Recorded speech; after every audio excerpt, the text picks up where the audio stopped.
7 tanda husnul khatimah. Ada beberapa keadaan ketika kematian yang merupakan tanda husnul khatimah. Dalam kitab Ahkamul Janaiz, karya Syekh Al-Albani rahimahullahu ta'ala, disebutkan beberapa di antaranya. Pertama, mengucapkan syahadat menjelang wafat. Rasulullah SAW bersabda yang artinya, siapa yang akhir ucapannya adalah kalimat La ilaha illallah, niscaya dia akan masuk surga.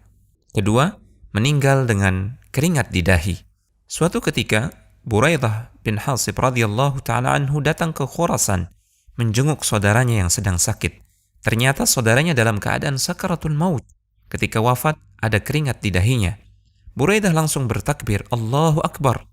Aku pernah mendengar Rasulullah SAW bersabda, meninggalnya seorang mukmin dengan keringat di dahi. Ketiga, meninggal pada malam atau siang hari Jumat. Dalam hadis Abdullah bin Amr radhiyallahu taala anhuma, Rasulullah SAW bersabda, apabila ada seorang muslim yang meninggal pada hari Jumat atau malam Jumat, maka Allah akan menjaganya dari pertanyaan di kubur. Keempat, syahid di medan perang. Allah Subhanahu wa taala berfirman yang artinya, janganlah kamu mengira bahwa orang-orang yang gugur di jalan Allah itu mati, bahkan mereka hidup di sisi Rabb mereka dengan mendapatkan rizki. Dalam hadis, Rasulullah SAW menyebutkan banyak keutamaan orang yang mati di medan jihad. Beliau bersabda yang artinya, bagi orang yang mati syahid di sisi Allah, ia memperoleh 6 perkara, yaitu diampuni dosanya pada awal mengalirnya darah, diperlihatkan tempat duduknya di surga, dilindungi dari azab kubur, aman dari kengerian yang besar di hari kiamat, dipakaikan perhiasan iman, dinikahkan dengan hurun ain atau bidadari di surga, dan diperkenankan memberikan syafaat kepada 70 orang dari kalangan kerabatnya.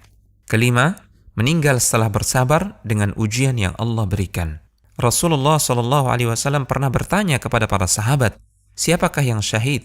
Menurut kalian, orang yang mati di jalan Allah itulah syahid. Jawab para sahabat serempak. Berarti orang yang mati syahid di kalangan umatku hanya sedikit. Jawab Rasulullah SAW. Lalu siapa saja mereka wahai Rasulullah? Tanya para sahabat. Kemudian Nabi SAW menyebutkan daftar orang yang bergelar syahid. Beliau bersabda yang artinya, siapa yang terbunuh di jalan Allah, dialah syahid. Siapa yang mati di jalan Allah, dia syahid, sekalipun tidak terbunuh di medan perang. Siapa yang mati karena wabah penyakit ta'un, dia syahid. Siapa yang mati karena sakit perut, dia syahid. Siapa yang mati karena tenggelam, dia syahid.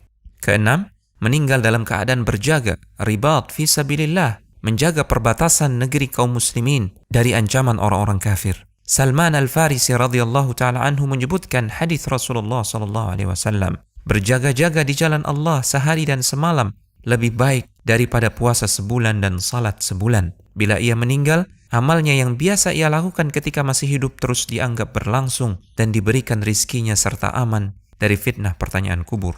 Ketujuh, meninggal dalam keadaan beramal saleh. Dari Hudzaifah radhiyallahu ta'ala anhu, Rasulullah SAW bersabda yang artinya, siapa yang mengucapkan la ilaha illallah karena mengharapkan wajah Allah yang dia menutup hidupnya dengan amal tersebut, maka dia masuk surga.